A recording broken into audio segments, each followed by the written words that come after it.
Hey guys, welcome back to my channel. I'm Viola. Today I want to share with you 5 big mistakes to avoid when you're first starting out on Outschool. Now, I made all of these mistakes myself. Some of them have cost me a lot of stress, so let my stories be a cautionary tale to you all. We are going to dive right into it today. Mistake number 1, having the age range too big for your classes. Really think about this when you're creating your class listing. Outschool allows you to go up to 5 years apart for your learners in your class.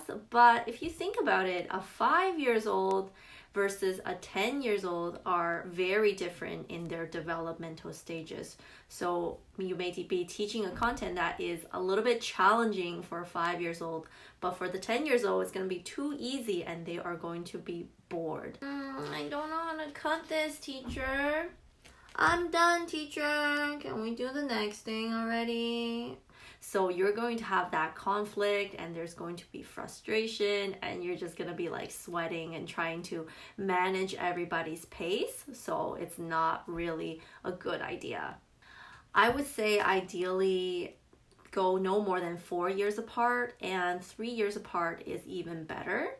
If you think that is going to limit your audience, don't worry about that at all. It's not even a concern. There are enough kids of all ages to go around on Outschool. You can fill up a class even if you open it up only for 5 years olds. Mistake number 2, not checking for last minute enrollments. Guys, last minute enrollments happen on Outschool all the time. I didn't know this when I was first getting started, which is really stupid and careless of me, so I hope you guys don't make my mistake. So I was teaching a class at 4 p.m. in the afternoon, and it was 3:30. Nobody has signed up at this point, so I said, okay, I guess I get the day off. Let me go do my meal prep, and I went off doing my cooking. Came back at 5:30, and guess what? I noticed an email in my inbox saying at 3:50, literally 10 minutes before class was scheduled to start, that congratulations, you got a new learner. Sign up for your class today.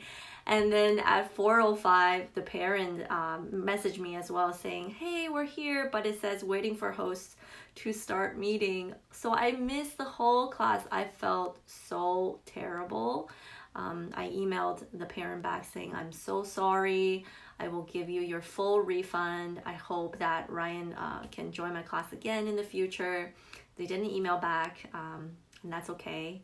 But I was just really thankful that they didn't leave me a bad review, because that would have been really terrible. So I'm just grateful that they didn't do that. It's not over until it's over. You want to still be set up and ready, because those last minute enrollments can occur, 5 minutes before, 1 minute before. You just never know. Mistake number 3 is not coming up with class rules. You may be so busy thinking about your class content right now that you haven't really thought about your class rules. Trust me, they are important.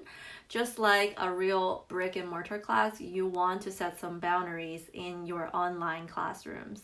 So I've been teaching one-on-one English classes for so long that I forgot how kids are when they're in a group setting. Especially the little ones, they can get so excited and they just want to talk, interact. And then the next thing you know, the class has spun out of control and you have to reel everybody back in. Yeah, so think about what rules are appropriate for the style of classes that you're teaching. So for example, if you're teaching a book discussion group, set a system for who is going to speak. Maybe you want to do a hands up system. That could work well. And with experience, as you go on, you may gather some thoughts about how to run things, how to adjust things. The first set of rules that you come up with may not be the best. For example, when I started teaching my dance class, I had a hands up system for my kids. I said, raise your hands if you have a question about the dance steps. And then the kids would raise their hands. I come forward to my camera. I'm like, yes, Abby, what's your question?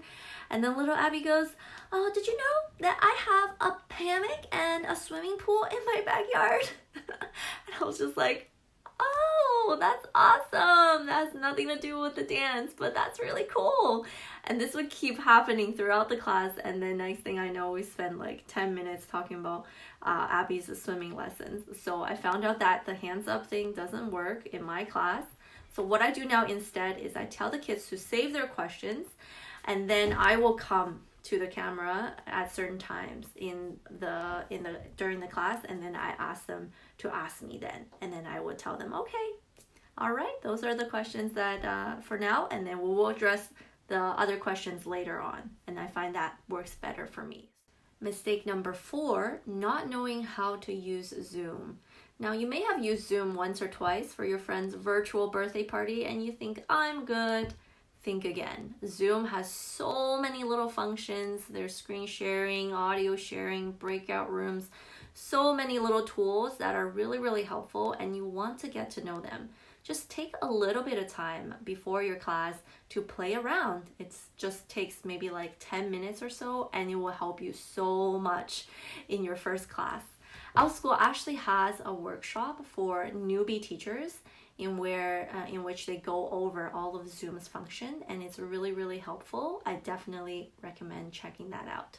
And the final mistake, number 5, is not having backup internet.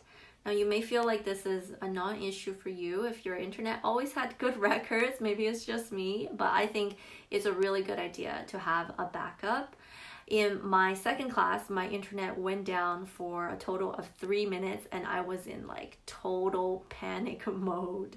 I was just like sweating bullets trying to like restart my modem, and thank God the internet did come back, and the rest of the class went off without a hitch, but you know, it did throw me off, and I was just really grateful that the parents still left me good reviews.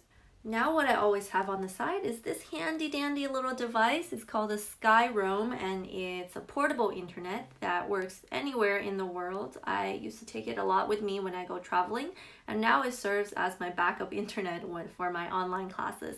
So I'll link this product in the description box below if you guys are interested in it as well.